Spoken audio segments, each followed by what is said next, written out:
Dalam perjanjian tertulis tersebut, batas-batas laut di Selat Malaka dan Laut Cina Selatan yang sebelumnya kabur ditetapkan secara tegas di antara kedua negara. Inggris mendapatkan wilayah di utara dan timur Selat Malaka yang meliputi Semenanjung Malaya dan Singapura. Sementara, bagian selatan dan barat Selat Malaka jatuh ke tangan Belanda. Kawasan yang dimiliki Belanda antara lain adalah Pulau Sumatera, Kepulauan Lingga, dan Riau. Halo teman-teman, kali ini saya mau bahas pembahasan yang agak serius ya. Ini menyangkut dengan Kepulauan Natuna yang pernah diklaim oleh negara-negara tetangga kita dan juga Cina ya. Cina bahkan dengan teori garis 9 dash line-nya itu mengklaim jauh sampai ke Indonesia ya, dan menyebabkan negara-negara Indonesia dan negara-negara tetangga kehilangan berapa persen perairan laut mereka ya. Dan juga dari Malaysia itu saya menemukan artikel ada ilmuwan yang mengklaim bahwa Natuna itu seharusnya milik Malaysia, karena kalau ditarik garis lurus itu secara geografi lebih sejajar atau lebih dekat dengan Malaysia daripada Indonesia. Oke teman-teman, saya akan reaksi dulu sebuah video dari Jelajah Bumi, dan semoga ini bisa menjadi gambaran atau menambah wawasan bagi kita semua. Sebelum kita mulai ke video inti, saya mau memberitahukan informasi kepada teman-teman yang mencari atau membutuhkan hosting terbaik. Haruka Host adalah solusinya.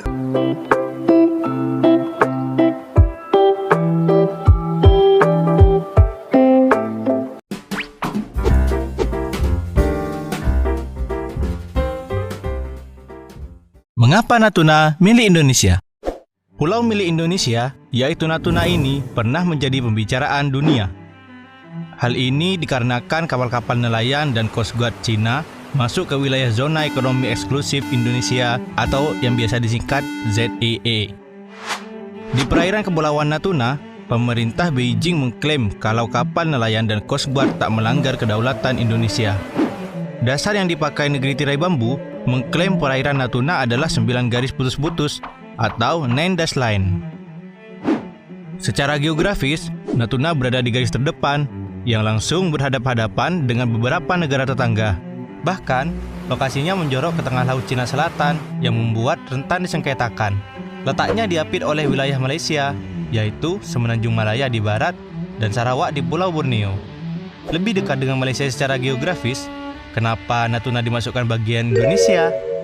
Kepulauan Natuna dengan 7 pulau di sekitarnya pada abad ke-19 adalah wilayah Kesultanan Riau, dan pada 18 Mei 1956 sudah didaftarkan sebagai milik Indonesia ke PBB. Cerita Natuna sampai ke tangan Indonesia memiliki catatan sejarah yang panjang.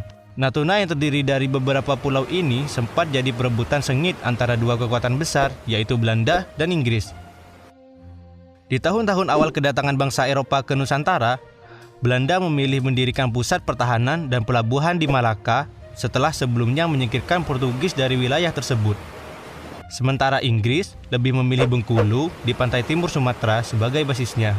Inggris juga membangun kantor dagang di Tanjung Pinang untuk mengontrol perdagangan di kawasan Selat Malaka.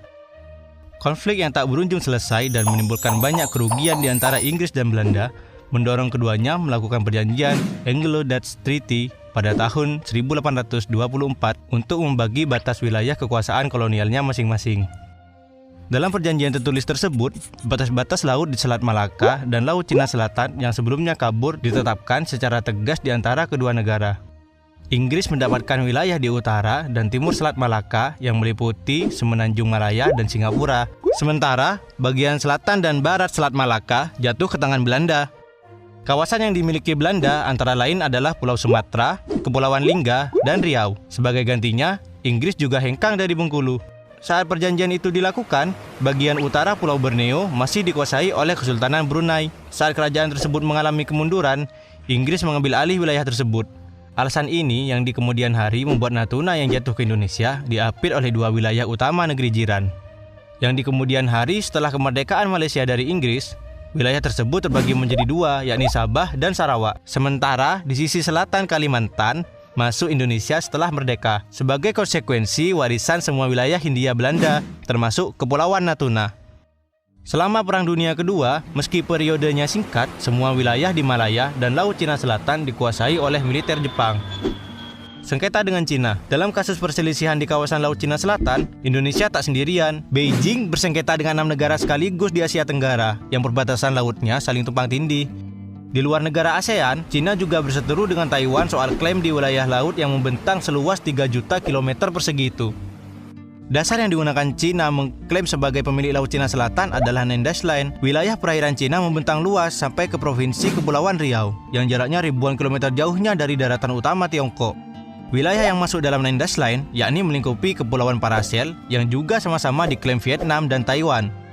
Hingga laut di Kepulauan Spratly di mana Cina bersengketa dengan Filipina, Malaysia, Vietnam, dan Brunei Darussalam. Panjangnya Nine Dash Line Cina atas klaim hampir seluruh Laut Cina Selatan membuat negara itu bersengketa secara tumpang tindih dengan wilayah ZEE negara-negara tetangga Indonesia. Klaim 9 garis putus-putus Tiongkok berdampak hilangnya perairan Indonesia seluas kurang lebih 83.000 km persegi atau 30% dari luas laut Indonesia di Natuna. Luas laut negara-negara lain seperti Filipina dan Malaysia berkurang 80%, Vietnam 50%, dan Brunei 90%. Selain menggunakan dasar Nine Dash Line, Cina juga mengklaim perairan Natuna sebagai wilayah penangkapan ikan tradisional nelayan Cina. Cina dengan peta atau batas resminya yakni Heijiang Xianei tidak mengakui zona ZEE yang ditempati oleh PBB lewat UNCLOS. Nine Dash Line yang tergambar dalam Heijiang Xianei dibuat sejak pemerintahan Kuomintang atau nasionalis Cina pimpinan Chiang Kai-shek. Cina menciptakan garis demarkasi yang mereka sebut sebagai 11 Dash Line. Berdasarkan klaim ini, Cina menguasai mayoritas Laut Cina Selatan termasuk Kepulauan Peratas. Kemudian, wilayah Macclesfield Bank serta Kepulauan Spratly dan Paracel yang didapat Cina dari Jepang usai Perang Dunia Kedua. Klaim ini tetap dipertahankan serta Partai Komunis menjadi penguasa Cina pada tahun 1949. Namun, pada tahun 1953, pemerintah Cina mengeluarkan wilayah Teluk Tonkin dari peta 11 Dash Line buatan Kuomintang. Pemerintah Komunis menyederhanakan peta itu dengan mengubahnya menjadi Nine Dash Line yang kini digunakan sebagai dasar historis untuk mengklaim hampir semua wilayah perairan Laut Cina Selatan. Jadi, begitulah penjelasan mengapa Natuna milik Indonesia meskipun dekat ke Malaysia. Oke teman-teman, walaupun Natuna sekarang sah milik dari Indonesia, tetapi tidak menutup kemungkinan ya teman-teman, kalau hal ini tidak kita perkuat dengan literasi sejarah yang benar, kemudian kita tidak perkuat batas-batas wilayah negara kita, itu bisa saja diambil atau suatu saat bisa saja lepas. Seperti tadi kita dengarkan video, Cina dia mengklaim dengan dasar garis Nine Dash Line. Bukan cuma Cina, Malaysia juga. Karena ini saya ada menemukan di salah satu artikel, bukan hanya Cina, tetapi dari Malaysia itu ada ilmuwan Malaysia bahkan dia mengklaim atau mengatakan bahwa seharusnya Laut Natuna atau Kepulauan Natuna itu milik Malaysia. Oke, saya bacakan dulu artikel beritanya dari pikiranrakyat.com. Judul, sebut Pulau Natuna punya Malaysia bukan Indonesia. Ilmuwan asal negeri jiran beberkan buktinya. Laut Natuna masih menjadi sengketa di antara banyak negara tetangga, termasuk Cina dan Malaysia. Masih panas dengan Cina soal kepemilikan wilayah di Laut Natuna Utara. Ilmuwan asal Malaysia tiba-tiba buat pengakuan yang bikin geleng-geleng kepala. Kedaulatan Indonesia terhadap Natuna diusik oleh seorang ilmuwan di negeri jiran Malaysia. Perlu diketahui berdasarkan natunakap.go.id, Kabupaten Natuna adalah bagian dari wilayah Kabupaten Kepulauan Riau.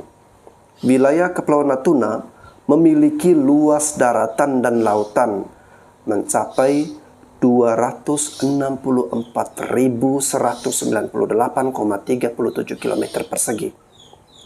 Kepulauan Natuna dimasukkan sebagai salah satu wilayah Negara Kesatuan Republik Indonesia berdasarkan Surat Keputusan Delegasi Republik Indonesia Provinsi Sumatera Tengah tanggal 18 Mei 1956. Kabupaten Natuna kemudian dibentuk di Provinsi Kepulauan Riau berdasarkan Undang-Undang Nomor 53 Tahun 1999 yang mulai berlaku pada tanggal 12 Oktober 1999. Namun tiba-tiba seorang ilmuwan asal Malaysia membuat pernyataan yang cukup mengejutkan. Dikabarkan salah satu media milik Malaysia, MStar 7, pada Desember 2013 lalu, Muhammad Hazmi Muhammad Rusli, senior di University Science Islam Malaysia, Associate Fellow di Institute of Oceanography and Environment, University Malaysia Terengganu, menyebut sejarah Kepulauan Natuna tidak terlepas dari pengaruh negara-negara bagian di Malaya, kemudian dikenal dengan Malaysia. Menurut Muhammad Rusli, jika dilihat pada peta Asia Tenggara, terlihat jelas bahwa Kepulauan Natuna secara alami berada sejajar dengan letak negara bagian Terengganu jika ditarik garis lurus dari pantai negara bagian ke arah timur. Sedangkan perbatasan Indonesia jelas melengkung ke atas dan tidak dalam satu garis lurus.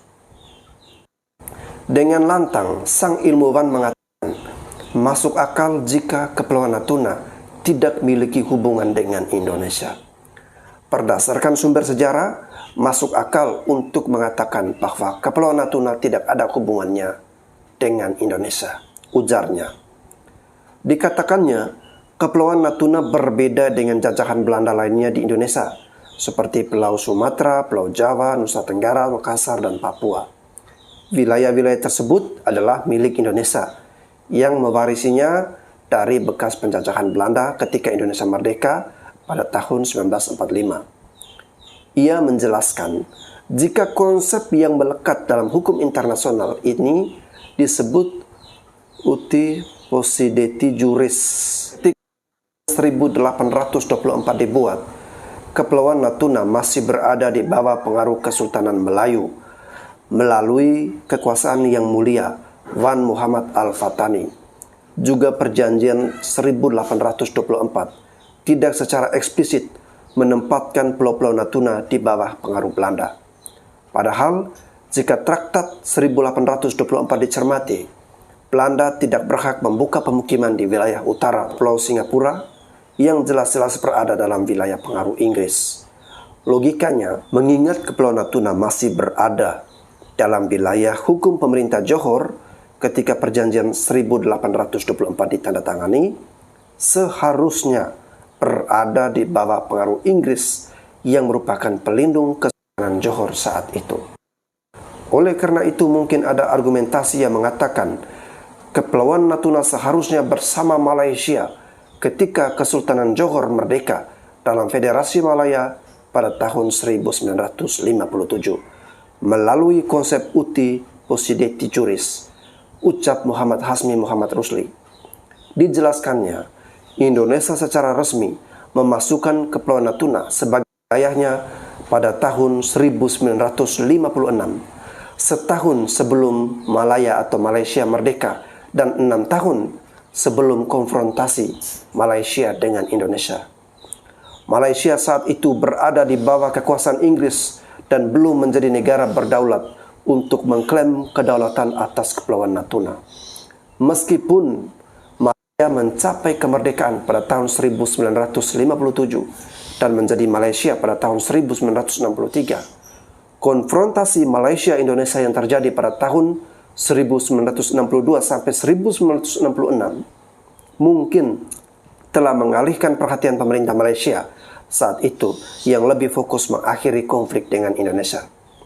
Sementara itu, Indonesia membutuhkan Kepulauan Natuna agar dapat ditarik garis kepulauan yang menghubungkan pulau-pulau di dalam wilayah Indonesia untuk mewujudkan laut kepulauan untuk memenuhi cita-citanya sebagai negara kepulauan archipelago state berdasarkan hukum maritim internasional. Oleh karena itu, kemungkinan besar atas dasar keinginan untuk mengakhiri konfrontasi dan berdamai dengan tetangga sekutu, masalah klaim kedaulatan atas Kepulauan Natuna mungkin belum menjadi prioritas pemerintah Malaysia saat itu. Ini kata ilmuwan Malaysia ini ya. Sampai saat ini, Malaysia mengakui posisi Kepulauan Natuna sebagai wilayah di dalam wilayah Kepulauan Republik Indonesia. Dalam konsep hukum internasional, suatu wilayah dapat diperoleh oleh pemerintah atau kekuasaan yang berkuasa melalui 4 cara, yaitu perluasan wilayah melalui cara alami, agresi, cession, kolonisasi, dan kependudukan atau resep yang efektif. Resep mengacu pada tindakan suatu negara yang menegaskan kedaulatan dan melakukan dominasi atas wilayah tertentu tanpa ditentang oleh negara lain. Berdasarkan fakta tersebut dapat dikatakan bahwa Indonesia telah menguasai Pulau Natuna selama 56 tahun tanpa ada keberatan dari Malaysia sejak tahun 1956, katanya. Sang ilmuwan mengatakan, sulit bagi Malaysia saat ini untuk mengklaim kedaulatan atas Kepulauan Natuna, meskipun berdasarkan fakta geografis dan sejarah, Kepulauan Natuna memang memiliki ikatan yang kuat dengan negara-negara di Semenanjung Malaya. Fakta sejarah jelas menunjukkan bahwa Kepulauan Natuna memiliki hubungan yang lebih jelas dan kuat dengan negara-negara Malaya daripada kerajaan-kerajaan awal di Kepulauan Indonesia. Namun tidak ada klaim konsisten yang pernah dibuat oleh Malaysia dan penduduk Indonesia di Kepulauan Natuna tidak pernah ditentang oleh Malaysia. Kedaulatan Indonesia atasnya telah menciptakan ruang lingkup wilayah Indonesia yang membagi Malaysia menjadi 2 bagian. Sampai saat ini, Kepulauan Natuna tetap menjadi wilayah Indonesia, meskipun secara geografis posisi kepulauan tersebut lebih sejajar dengan posisi Malaysia, tuturnya. Oke teman-teman, jadi dari artikel yang sudah saya bacakan panjang lebar tadi, meskipun sang ilmuwan ini dia hanya bisa membeberkan teorinya bahwa Kepulauan Natuna itu seharusnya milik Malaysia karena lebih dekat secara geografi dengan Malaysia, ataupun kalau ditarik garis lurus itu lebih sejajar dengan Malaysia, sedangkan Indonesia itu agak melengkung ke atas ya. Namun dari Malaysia tentu hanya bisa memberikan teori seperti itu, tetapi itu sudah diakui sebagai kedaulatan wilayah Indonesia. Tetapi yang menjadi permasalahannya sekarang adalah kalau dari Cina itu saya lihat negara Cina lebih ngotot ya, atau mereka lebih frontal untuk mau mengambil ya perairan Natuna dan wilayah-wilayah Kepulauan Natuna ini.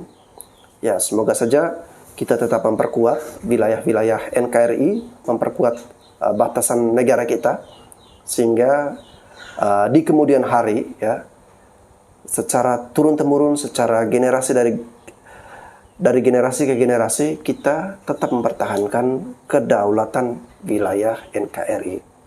Oke teman-teman, saya bahas dan saya bawa sekian dan terima kasih.